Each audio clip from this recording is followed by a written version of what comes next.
Tiene la palabra el diputado Daer. Gracias, señor presidente. La verdad que, una vez más, ¿no?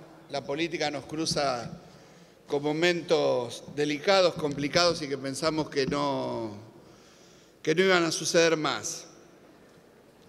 Y que no iban a suceder más porque los que alumbramos la adolescencia, la juventud, peleando por la democracia, buscamos la justicia y que aparte de que sea justicia, que se cumpla con la justicia. Y así, bueno, si me escuchan sería mejor, ¿no? Perdón, diputado. Y así transcurrieron los años de la vida. Fue el doctor Alfonsín, como bien se dijo acá, el primero en ponerle el pecho a este tema y llevar a los miembros de las juntas militares a un juicio. La verdad que no nos convencía a todos, digamos, era poco, sobre todo para los jóvenes, era poco, pero la verdad histórica también hay que reconocerle a Alfonsín la valentía que tuvo y la decisión política acertada. Y de la misma manera también nos avergonzamos, repudiamos y lamentamos los indultos. Y llegamos a un momento de la política nacional donde el rumbo de la sociedad, digamos, quiero ser más amplio de lo que algunos diputados preopinantes dijeron. No quiero rotular nombre a ningún sector o a ningún político, sino creo que la sociedad en su conjunto, a partir de que los cambios políticos se venían dando, sobre todo después de la tragedia del 2001, el 2002, con la vuelta a esa recuperación de aire fresco que significó el 2003, la sociedad en su conjunto había asumido que había un debate en la sociedad que había terminado. Y la verdad que todos lo asumíamos de esa manera. A los chicos que nacieron en democracia hubo que explicarles qué fue la dictadura, por qué fue la dictadura y qué hizo la dictadura. Y cuando le explicábamos a los chicos de la democracia qué hizo la dictadura, le decíamos que tomaron el poder con un plan sistemático de tortura, de desaparición, de muerte, con una finalidad muy clara: barrer con todo lo que reivindicaba una sociedad justa, con todo lo que reivindicaba la justicia social, y por eso la inmensa mayoría de los desaparecidos fueron militantes, obreros, empleados, delegados, dirigentes, militantes políticos comprometidos con un país más justo, con un país diferente. Quiero agradecer las palabras del compañero Carlos Kunkel, cuando también, después de haber sido partícipe de toda una etapa, hace un reconocimiento crítico de la época. Pero este reconocimiento crítico, por el cual lo felicito y lo aplaudo, no tiene que ser comparado, ni mucho menos, con las políticas de quienes se apropiaron del Estado para ejercer el terrorismo desde el poder que le dan las armas, el poder que le dan toda la fuerza de seguridad y el poder que les da tener el Poder Ejecutivo Nacional. Por eso podemos discutirlo jurídicamente el tema. Y la verdad, no soy abogado, me quedé a la mitad de camino, pero con el esfuerzo de tratar de interpretar las distintas visiones de los ministros de la Corte, tengo que garantizar que me quedo con el voto del ministro Maqueda. Porque tampoco, si a alguien se le genera una confusión intelectual o un dilema ético y moral, no cabe duda que lo tiene que hacer en favor de que la impunidad no triunfe.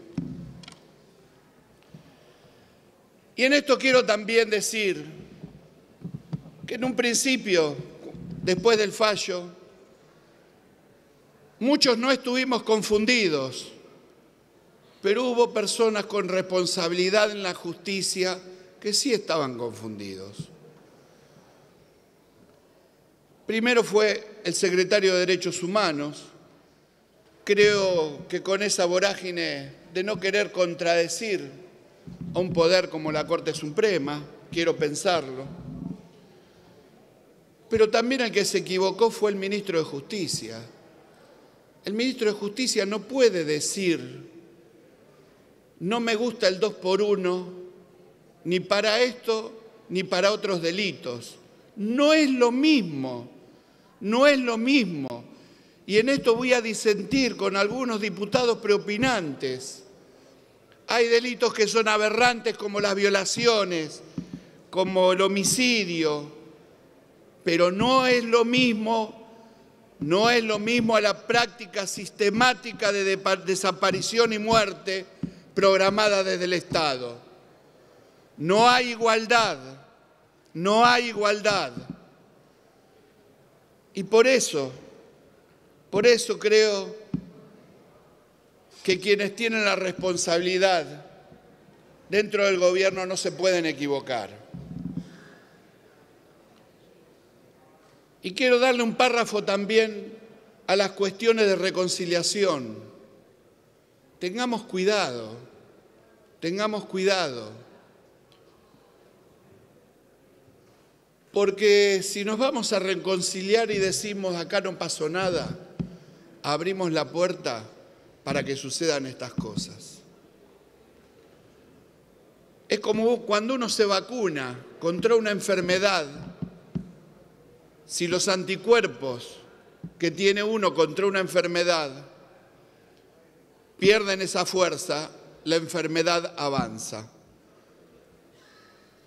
Y crean que comparar estas cuestiones aberrantes de nuestra historia con una enfermedad, no la estoy agrandando, no la estoy agrandando. Por eso, ante las cuestiones jurídicas que bien lo dijo y lo aclararon muchos de los diputados preopinantes, el diputado Brugue fue muy claro en estos términos. Creo que ojalá que nuestra Corte Suprema tenga posibilidades de rectificarse sobre el camino que atravesó. Porque si no nos va a dejar una herida. No importa si hoy, con un proyecto de ley que lo aprobará hoy esta Cámara y la semana que viene el Senado, o por ahí esta misma semana el Senado de nuestra nación, podamos intentar impedir la seguidilla. Lo que tenemos que intentar, de alguna manera, y esto lo podrán opinar mucho más los juristas que yo, es que esta herida no siga abierta, no siga abierta. Porque dentro del propio oficialismo hay radicales que pelearon por la democracia. Hay radicales que jugaron a acompañar a Alfonsín en esa patriada en contra de las juntas militares. No es un tema de la oposición o de oficialismo. Ratifiquemos el trazado de una política de Estado. Y la política de Estado que tenga que ver con la memoria, con la verdad, con el juicio y con el castigo. Y tal como lo dijo el diputado Carlotto, hay veces que los fallos nos gustan o no nos gustan. Y quizás ni siquiera opinamos de los fallos que no nos gustan, pero lo mínimo que pretende la sociedad, y nosotros debemos plantearlo como representantes de ese pueblo, es que cuando se condena, las condenas se cumplan. Vuelvo a repetir, no podemos sostener un principio de igualdad ante quienes no son iguales. Muchas gracias, señor presidente. Gracias, señor diputado.